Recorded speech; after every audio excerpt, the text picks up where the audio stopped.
Welcome back to Are We There Yet? Our new travel series where we discuss all things travel. If you're new to our channel, I'm Stephanie, and this is my husband, Chris. Since 2022, we've been traveling the world full-time, sharing our adventures on YouTube. Today we're going to talk about our recent travel to Seville, Spain. If you haven't watched that video, you really should check it out. We'll put a link in the description below. So let's get to it. So let's start out by discussing Spain, because if you watch our channel, you know that Spain is one of our favorite countries. We've spent quite a bit of time there. In fact, I don't know, when did we first travel there together?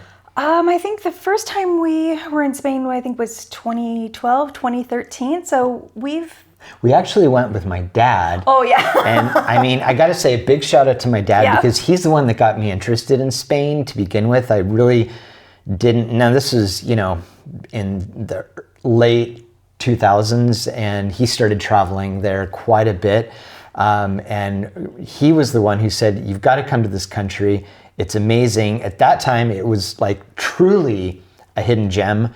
Of course, now everybody's discovered it. But we just started traveling there on vacation, and it was one of the first places we thought of when we thought of doing full-time travel. And I think we just keep kind of coming back to it because it's a great country. Really, there's so much to see and eat, and the people are very nice.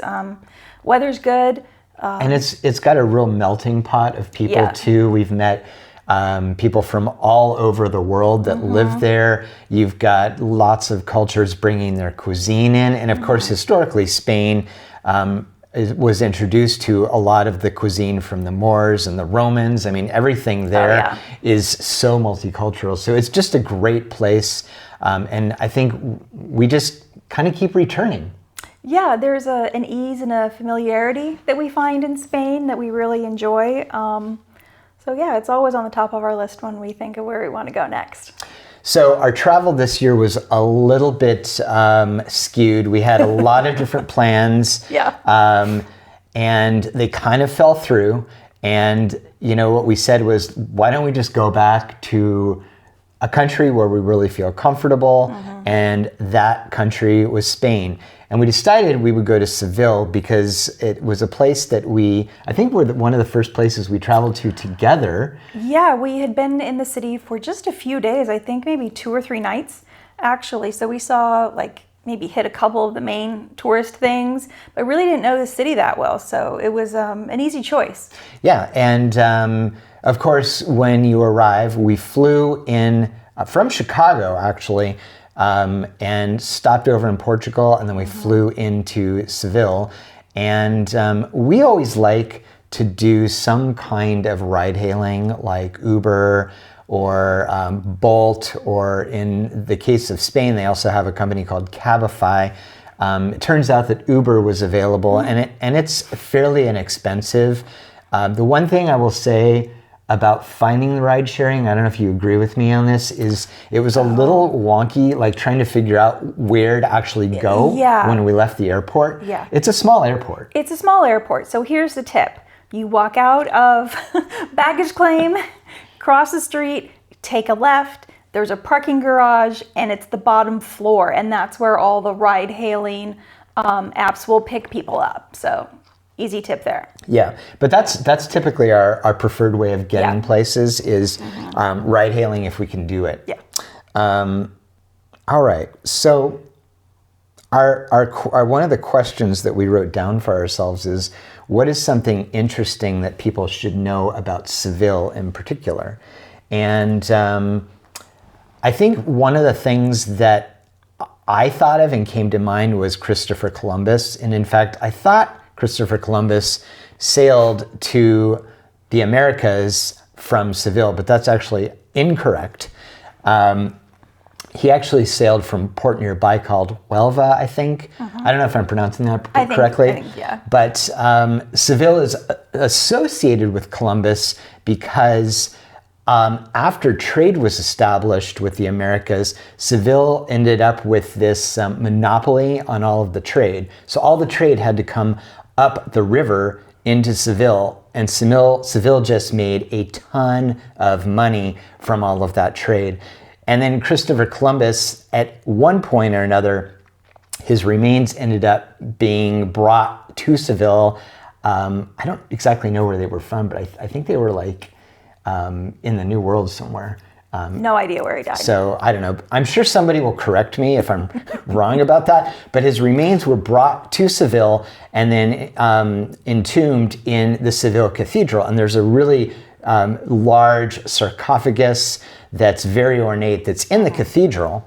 And it was in debate for a number of years about whether the remains in there were actually his remains. And we just read that they conducted a new DNA test, and I think they concluded it in October of 2024, so very recently.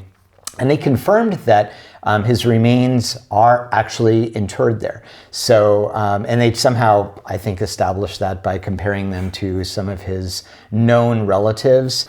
Another really interesting thing about Seville and Spain in general is the food. So the question, what should you eat when you are in Spain and in the area of Seville? So I've got a list because there's so many, you can't remember them all. So the first thing I think is helado, ice cream. Oh my gosh, especially in the summer, the ice cream in Spain is fantastic, absolutely fantastic. Also churros and chocolate, you can never go wrong with that. On the more savory side, tortilla española, which is this yummy, delicious potato and onion and egg. Also jamón. You've seen those big legs of jamón, a pork leg? Yep. Yeah, Yep. delicious. Iberian hanging in pigs. Yes, the pigs that eat acorns. So jamón and cheese, always delicious. Of course, paella in the southern regions of Spain. I think more towards Valencia, it's a little more traditional, but you can find paella all over Spain.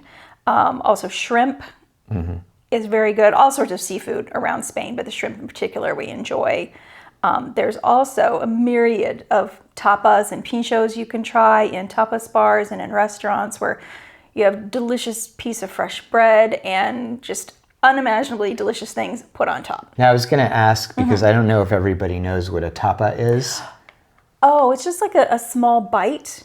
And I think I would say it's kind of like a small appetizer that maybe you could share. And that's a pretty traditional thing to find in Spain. I think a lot of people have heard of them, but if you're not familiar, there are places that really kind of specialize in these smaller dishes that you can share. So you're not ordering like a full entree. You're ordering these smaller bite-sized things that are really quite unique and really tasty. On the topic of food, what did we eat while we were here in Seville this time? We have been very fortunate in the past to have been eating some amazing food in Spain. And towards the end of our time in Seville, we were actually really surprised to think back and realize we hadn't actually gone out to eat. And we didn't actually go out to eat when we were in Seville, which I'm sure a lot of people are horrified to hear. But I love to cook. And since we were in Spain the first time, I've gotten Spanish cookbooks and have been able to put together a nice, I think, a little assortment of tapas and different Spanish foods that we like to eat. So we cooked. I cooked when we were in Seville and made some delicious stews and soups. And we got tortilla from the market and had that. So we didn't eat out, but we ate very well. Yeah, and we were supposed to take pictures. That's one of the things we committed to doing. And for whatever reason, we didn't really get any pictures this time, but you made some great food. Some of it was from the store. There's also really good fresh fruit. So we kind of paired a lot of that together, fresh vegetables, fresh fruit, and some pre-made things along with homemade dishes. I think we ate very well. And the other thing that Stephanie mentioned is that you can make your own sort of tapa dishes at home. And since we've been to so many different places, we were able to kind of build our own tapas at home. And we ate a lot of what I would say kind of tapas-like meals in our Airbnb. So it was really enjoyable. We definitely got the Spanish flavor, but we didn't go out the way that we normally do when Yeah. we're visiting a new city. Yeah. So if you're going to be in Spain for a longer period of time, or you just need a good place to pick up a couple things at a local market, our list of favorite grocery stores, in no particular order, are Mercadona, although Chris really likes the Mercadona a lot. That's my favorite place. His favorite. You can go to a store called Mas. There's one called Dia. And then there's El Corte Inglés, which is a big department store, but most El Corte Inglés have a very large supermarket down in the basement. And you can find those in most larger cities. So Mercadona is, I'd say, maybe a little less expensive than all of those. The Dia's maybe also a little bit less expensive, but my favorite is the Mercadona because they have a really great selection of kind of everything. They've got a bakery there. El Corte Inglés is definitely more upscale. It is, and it's definitely geared more towards an international clientele, I think. But all of these places have daily fresh bread, fresh fruit. So even if you just want to have a quick picnic or grab, some ham and cheese and bread and wine for a quick dinner, those are some places you can get all of those things, and very good price. The next thing we wanted to talk about are interesting kind of cultural things that we learned while we were in Seville, and something that interesting that we kind of stumbled onto because we certainly didn't plan it was this very, very large religious event. And actually Spain has lots of religious events, lots of parades and other things, so the reality is you'll probably run into one when you're in Spain somewhere visiting. But we happened to be in Seville during this very, very large procession called the Magna, or a Magna procession, where these, I guess they're passos, something like that. Yeah, they're basically floats. Yeah, they're floats, but they're floats with these religious statue symbols on them. They're quite large, and they're carried through the city. And what happens is one evening they take these floats from within each of the churches. So each church has some kind of sacred statue. I don't know what they're called. Yeah, I think exactly. A lot of them were statues, and they're very ornate and very heavily decorated, and they're taken from the churches. I don't think every church has them. I think some of the bigger ones do. I think there's at least 8 or 9. There were a number of them, that had these statues, and I'm not sure if that's the right term, but they're brought out and then processed through the city, and I think it takes upwards of 40 hours to complete the procession. So they're all brought from different regions of the city to the Seville Cathedral, and then I don't know what they actually do in the cathedral, and then they bring them back out and return them to their point of origin. And we do have some video of one of those floats that was in the Seville Cathedral. I will say it was absolutely crazy. The entire city felt like it was shut down to traffic. There were so many people out. I went out during the day and it was just packed full of people lining up to watch this procession. And I think when I was out there were probably still more than 5 or 6 hours before they were even planning to begin. So it's a very domestic kind of thing. People come domestically and participate in this ceremony, but it was pretty cool. Now we could watch it on YouTube. They had all over YouTube, so we were able to watch it on YouTube. But it was pretty crazy. I mean, we could hear it outside all night long. Yeah, it started. We had a church near us. It was the Magdalena something, and so there was one of these floats in that church, and they went through the middle of the night through the streets. Now, the streets were also decorated, so you could kind of tell which way they were going to go, but as with most floats, there was a band accompanying it. And so you literally in the middle of the night could hear the band, and there were people out, and it was really kind of momentous and really kind of a special thing we didn't know was going to be going on. I don't think it happens every year. So it was just kind of one of those cool things we were able to experience. Yeah, so that was probably the most culturally rich thing that we experienced while we were visiting Seville. Yeah. So then, what do you think were some of the most memorable things we saw or experienced besides the parade? Yeah, well, I think definitely go back and watch the video because we did some pretty cool stuff, I think. Yeah. Some of it was touristy and some of it was far less touristy and kind of exciting. But I think for me, because we spent about a month there, I just would go out and walk along the river, and there's a lot to see along the river. There are people out there jogging, running, working out, but there's rowers up and down the river, and I think they actually may do training for the Olympics along this river. They have competitions, so it's pretty hardcore stuff, like pretty hardcore trainers out there in boats next to the rowers, like yelling at them, faster, faster. I don't know what they were saying, but I mean, it definitely sounded like they were pushing them. And then there's a really cool, very large park called the Alamilo that's right nearby where we stayed. And there are orange trees all over. And it's just a really nice place to go and walk and kind of relax. And I did a lot of that.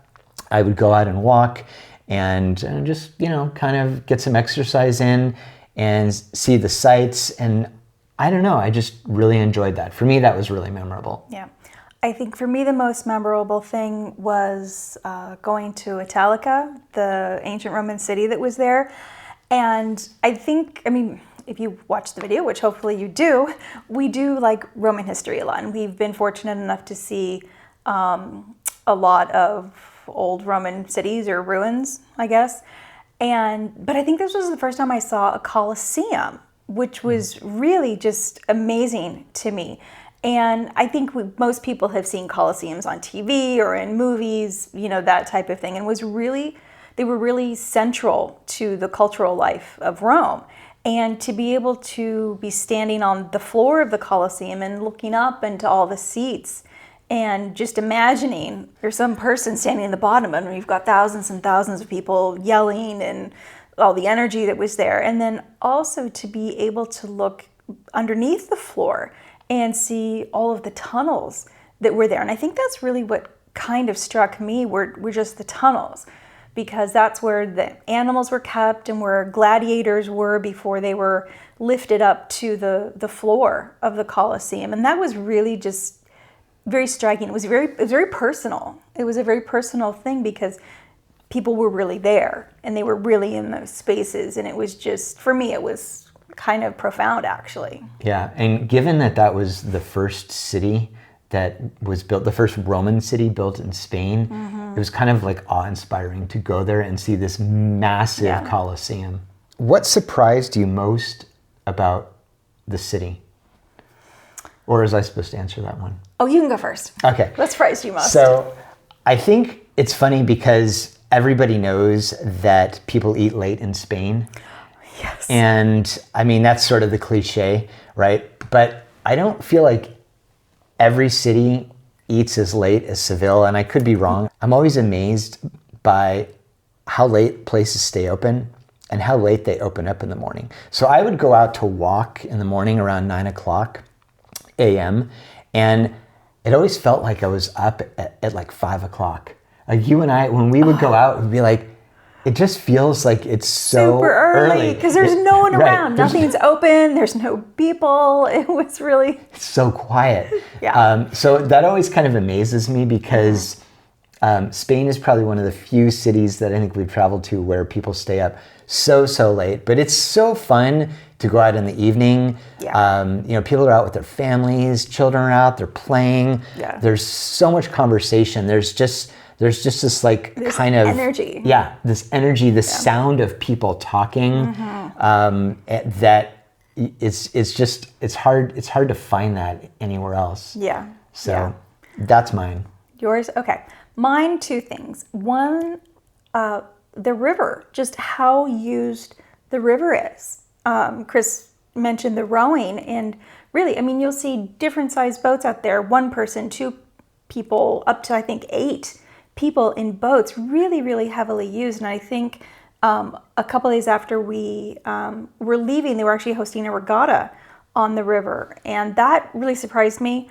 And also the orange trees, and just seeing all the orange trees with oranges on them. It wasn't just they were trees; there were oranges on them.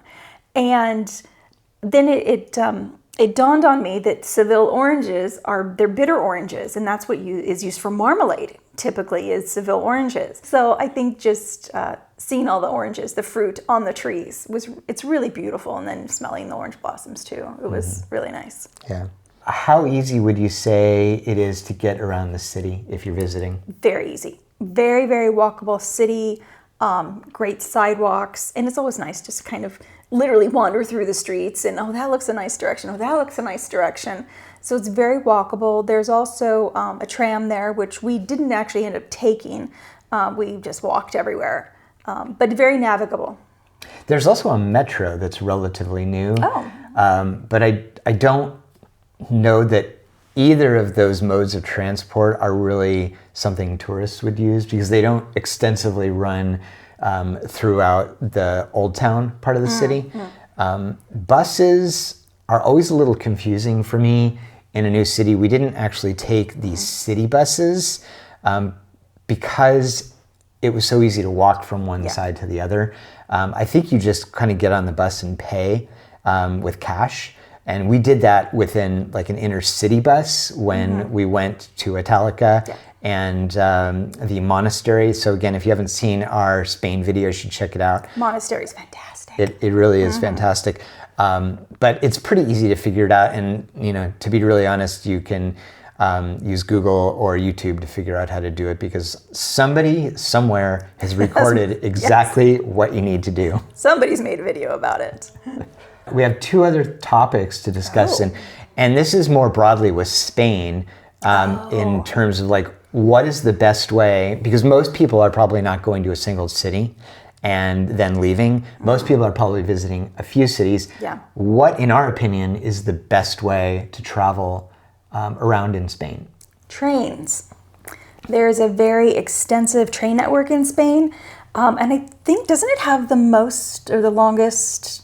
Spain has invested very heavily, and if you're not aware, they have high-speed rail. It's very fast. Some of the fastest in the world, probably behind China, and maybe Japan is now kind of adding some new trains, but it's very, very high speed, very, very nice, Beautiful very trains. comfortable. It's not super cheap, but No. it's super nice.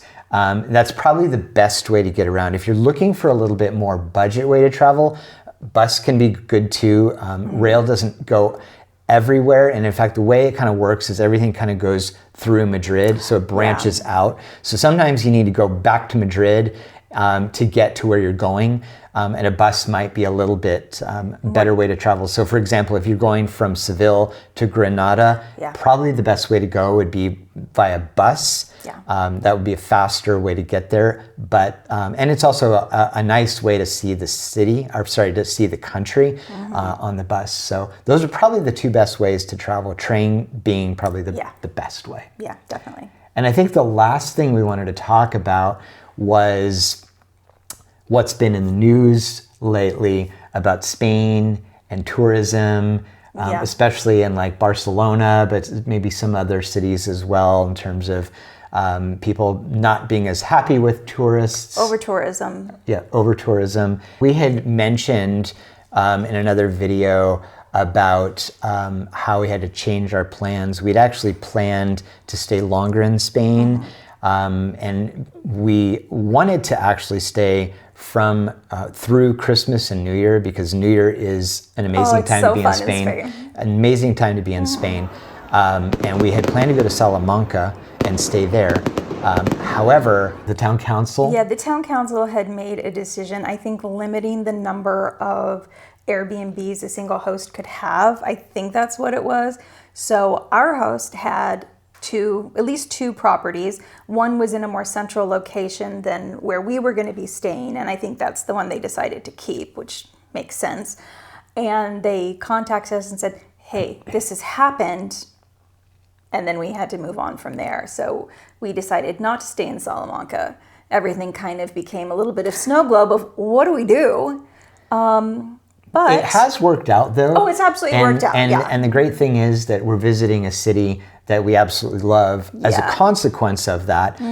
But I think we have decided we're going to give Spain a little bit of a break. And sort of let's see where that goes politically, because there are obviously lots of sides to these stories, and I'm not going to pretend to understand them. There are a lot of cruise ships coming in. I think that can really overwhelm the cities. I mean, we were staying in Alicante, and when the cruise ships came in, the cities would just become super crowded, and we actually would totally change the feel of the city. And you'd get several cruise ships coming in, and all of a sudden there were thousands and thousands of people up at the castle. And then on a day when there was no cruise ship, there was no one there. And fortunately, we were able to find out the schedules of the cruise ships, so we knew kind of when to avoid them. But it makes a big, big difference. So we're gonna kind of put Spain on hold for now and just see what happens over the next year or so. There are so many other places for us to visit, so that's not really going to be a problem. And I'm sure we'll be back to Spain because we definitely love it. So now, we talked about this before. We want to share our budget. We're going to share in two different ways. So we have the budget that we use, and we use a product called You Need a Budget, which at some point we're going to talk about that in a future Are We There Yet episode. But for today, what we've done is we've kind of broken the budget down into two different parts. So one is probably a budget that's a little bit more applicable to someone who is, say, visiting a city and just wants to know what it's going to cost. And then we're also going to share our complete budget, which is what we're spending. So we're spending money on things that probably wouldn't be as applicable to somebody that is traveling to Spain, personal expenses and things like that we wouldn't normally include in a budget, but we're going to share both of those so you can get a sense of what it costs to visit the city and then what we're actually spending month to month. And we'll track that through the year and we'll see, can Stephanie and Chris stay on budget? So far, the answer to that has been yes. We've been doing really well. And we thought, well, let's just share that with YouTube. Why not? Why not? Okay, so I've got the trusty computer here, and we have got our budget up. So Seville, we stayed a total of 28 days or 28 nights.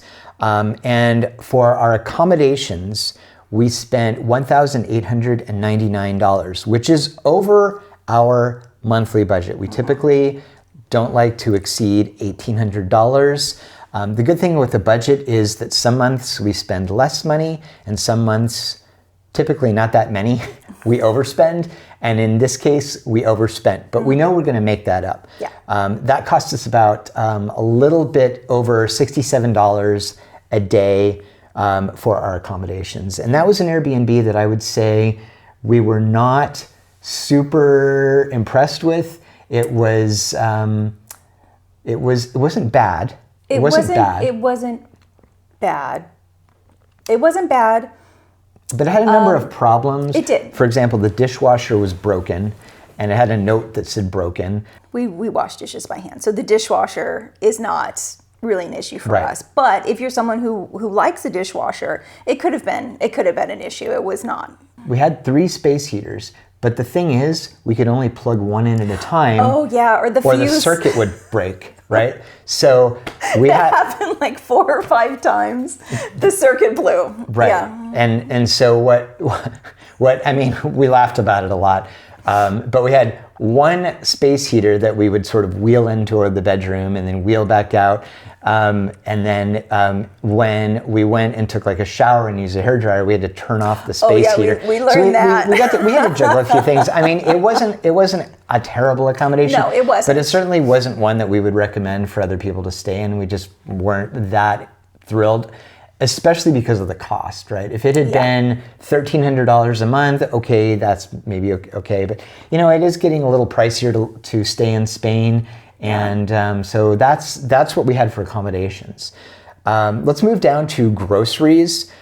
This one really surprised me. It really surprised me too. We did not spend very much, and we got really nice groceries. Well, considering that we didn't go out to eat at all, we spent a total of $303. So that's about $10.82 per person per day, which I think's pretty good. I don't know how we did that. I actually did the numbers several times because I thought maybe I was doing the math wrong. But it seems like we should have spent a lot more because we were buying a lot of nice produce and delicious jamon and cheese and.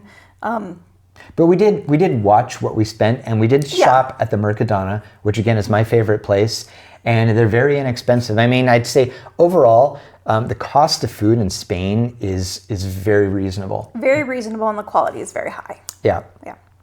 So the next one up is household supplies, and those are things like toilet paper, paper towels. What else do we put on there? Tin foil, cling film, just little household things that a lot of shampoo. Right? A lot of hosts do provide that type of thing, but when you're there for a month, sometimes you'll go through what they've supplied, and I would rather just go spend a couple of euros for another box of cling film than call up the host and say, hey, can you supply us again? That doesn't sit well with me. So usually we'll just buy that kind of stuff, or if there isn't something that we need, we'll just buy it. So that we spent $10 on, which again, I'm not, $10 US. I'm a little bit surprised with that as well. But again, I think we purchased most of those things at the Mercadona, which has some very good prices on those items. Next up is dining out. We didn't go out at all. We spent $0. Still very surprising when we think about it. Yeah, it is a little bit surprising. We did talk about it, but we just never ended up going out. Yeah. Local transportation. So local transportation are things like ride-hailing, buses, and we did ride the bus a bit. I think the most that we spent was probably getting to and from the airport. Yeah. Other than that, we actually walked most of the time we were there. Yeah, so definitely. Again, it wasn't that expensive. I mean, it's less than $2 per day. We typically budget about $300 a month for local transportation, and sometimes we spend a lot of money on local transportation. Sometimes we're taking trains around the country and it can get pricey. Yeah. And other times we don't spend that much. So it kind of evens out over the year. Yeah, so what did we spend? $44? $44, yeah. $44 on local transportation. Our next category is experiences, and that's kind of a newer category for us that we started specifically to fund things like museums, things like concerts, anything that is, well, an experience. And going to the cathedral. Yeah, paying to enter places that charge money.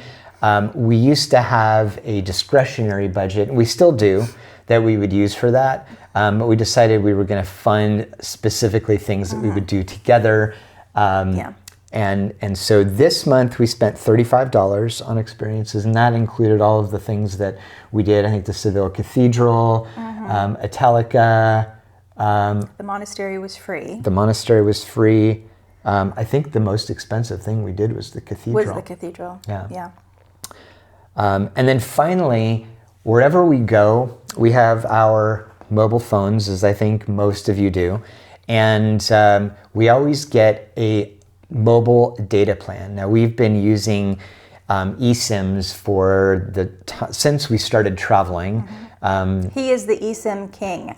Back in the day, a couple of years ago when we started, nobody knew what that was, and we thought we were really cool. Now everybody's like hawking that stuff on YouTube, and they're sponsored. But I think we found a pretty good method, and we'll probably maybe talk about that a little bit more in detail. We spent $18 between the two of us, so I think it was $9 each on a data plan, which I think was 5 gigabytes. we typically buy between a 3 and a 5 gigabyte data plan. Yeah, and we do use the phones a lot when we're out because we're walking Right. so much, and even just for when is the bus coming, when is the train coming, that type of thing. So we do use our phones quite a bit when we're out. We do. And we have 2 different vendors that we use. There are so many out there, it's getting really difficult to try to figure out which ones are the best. And we typically just kind of look at those 2 and try to determine which one has the best plans. The first one is Airalo, I don't know how you pronounce it. That one has been around for a long time, and it's probably the easiest of all of them to use. And I'd say we've had pretty good experience with it. The other one that we use, and this is the one we used for Spain, is Maya Mobile. And that one is pretty good too. We've had a few hiccups and glitches along the way, but their customer service has been pretty good.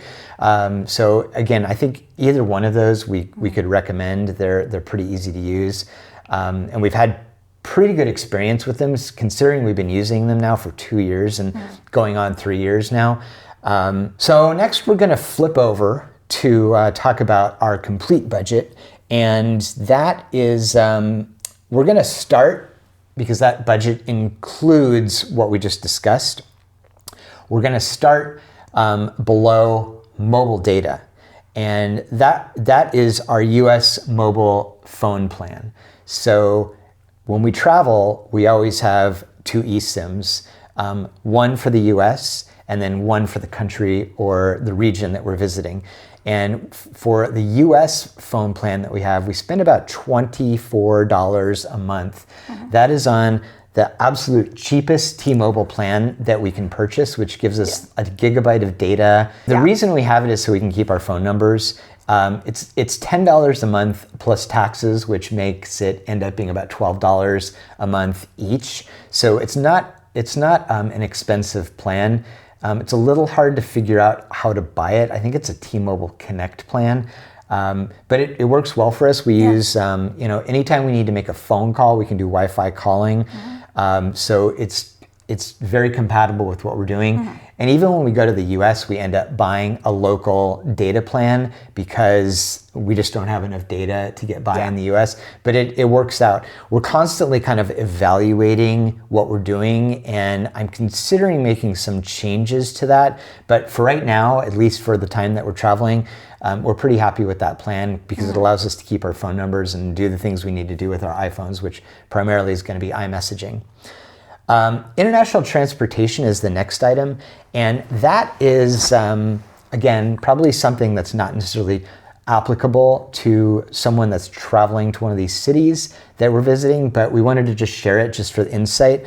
So our transportation to Seville was via air, and we spent $1,455 on that. We budget about $4,800 a year. That doesn't always work out for us, especially now because we've decided to start traveling back to the United States twice a year. So we're probably gonna have to play with that number a little bit. But so far we've stayed on track for that. We spend between $1,000 and about $1,500 to get one way to a destination and then back to the United States.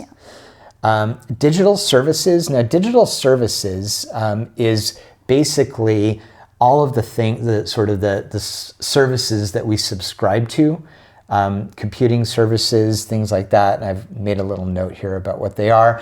So we try to keep that digital service footprint pretty small because you can very quickly spend thousands of dollars on things like Amazon Prime and Netflix and whatever else that you're using. So we subscribe to Microsoft 365, which gives us access to the Microsoft suite. It also gives us access to a lot of cloud storage. And I've been using that for a long time, and I actually used to get it for a really, really inexpensive amount. Now it's close to $100 a year, which actually isn't that expensive when you consider everything that it includes. And we tend to use most of the products. So we're probably going to stick with that, although that is one that I keep kind of evaluating, but it's hard to justify unsubscribing for the price that we're paying for it. The other service we're using is 1Password, and that is what we use to store all of our secrets and data, things like passwords, right? Our secrets. Passkeys. Well, things like one-time passcodes, those rotating passcodes that you get. So they're not all passwords in there. Yeah. We have social security and other types of things that we might store in there, credit card information. Copies of passports. Exactly. All of those sort of secrets that we want to store in a secure location. And that's been very handy. That's something that we definitely couldn't live without, or we could, but probably would be difficult. Yeah. The other thing I mentioned earlier is You Need a Budget. That's our budgeting software. YNAB. Yes, YNAB. That is really, really important for us. We live by that software. And although I'm sure we could do without the software, I think it's about $100 a year now. It's gradually gone from like ridiculously inexpensive to $100 a year, which again, I think we have no problem paying for because it just helps us. The value we get out of it. Oh yeah, it's huge. It's huge. Yeah. Plus we can give access to family members. They can have their own copies of budgets that are separate from ours. They can't see ours. So it's nice that we can share it with family. And then the other thing we subscribe to is Apple One. It's a pretty... Oh, here goes they're the neighbors. They're doing some kind of improvement. We'll pause for... grinding. We'll pause for a second. So I was mentioning Apple One. That's a fairly low-end plan for us. So it allows us some cloud storage because we're an Apple household and we do a lot with our phones and our computers.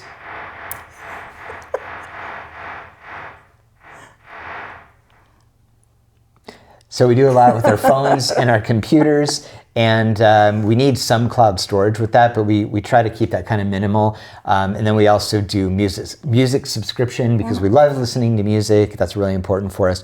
Those are the services that we subscribe to full time. Sometimes we do Netflix. Netflix has been really challenging for us because it doesn't tend to work for us in every country.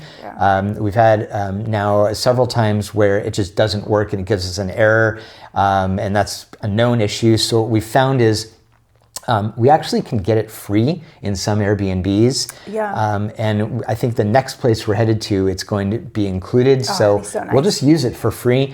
And then you can, in some countries, pretty easily subscribe for a month and then just, shut off your subscription at the end of the month. And we've been doing that as well. So for this month, we spent $96, and I think we had a renewal come by for one of our services. I think it was, I actually don't know what one it was. Maybe You Need a Budget. Maybe. Typically, we don't spend that much per month, but on average, it's going to be about $55 a month for those services. We typically spend a little bit less than that. Credit card fees is another category. We have Venture X credit cards, and there's a fee there that's $395 a year. So we just budget for that. That card works really well for us because it allows us access to airport lounges. So we tend to kind of play the points game and reimburse ourselves for that cost. But we do budget for it, and at some point we will have to pay for it. Health insurance, we spend about $165 a month for a plan. I think we actually have a video we made about how we do healthcare. If you want to check that out. We use Genki for our sort of catastrophic insurance. So anything other than that, we self-fund. We pay for the dentist, we pay for any kind of checkups. That's not included in our health insurance. It's really just a catastrophic plan for in case, we get sick and we need to go to the hospital or to have some kind of, extended issue where we need to stay overnight somewhere and recover. Health expenses, as I said, we self-fund a lot of that. So we put a fair amount of money into our health expense category. I think it's about $335 that we spend or that we budget a month. and that's about $4,000 a year. And we spent a fair amount of money last year on dental work and Health checkups in Asia. Health checkups and things like that. So, you know, we will spend thousands of dollars, but it's certainly a lot less expensive than, say, getting it done in the U.S. or paying for U.S. health insurance, which would be more than that. Yeah. So this year we're probably going to spend a lot less, but we'll see. This month we didn't spend anything on health expenses. And then we have a virtual mailbox service, which I think most people are familiar with. That is the address that we have all our mail sent to, and it's a pretty simple service. Mail shows up, we get a message through a mobile app, and we can choose what to do with that. We can throw the mail out. We can ask them to open and scan it. We can ask them to forward it, whatever we want to do. It costs us about $20 a month for that service, which is pretty good. And the really nice thing about it is all the junk mail is automatically thrown out. So we don't get any bulk mail, anything like that. Anything we get is important or should be relatively important. And the reality is we hardly get mail at all. It's actually really nice. I love the service because we don't have to deal with mail at all. Finally, we have our discretionary category. And basically between the two of us, we give ourselves about $150 a month to spend on whatever we want. But that includes things like clothes, presents for family, you know, haircut, expenditures that could be fun or expenditures that could be necessary. So it's important that we don't just blow all of that money, and we typically try to save it as much as we possibly can. This month we spent $80. That money was spent for gifts for families. Gifts for family, yes. Of course. And so all told, for the month, we spent $4,160, which is about $148 per day. And that is a bit under our planned budget. So it's under? It's under because of all the other things we didn't spend money on. I like that. So we're doing well. And thanks for staying through all of that. Yeah, thanks for staying with us on this. And that will wrap up this episode of Are We There Yet? Seville. Hopefully this was enjoyable. If you did enjoy the information or you want more information, specifically, I think around the budget, let us know because we're happy to kind of modify. We've tried this in the past and we've had limited success, I think. We're trying it again, and I think we're going to kind of push through this year. And if you like the video, and particularly this video because it's a new format for us, it would help us out if you give us a thumbs up so we know that you liked it.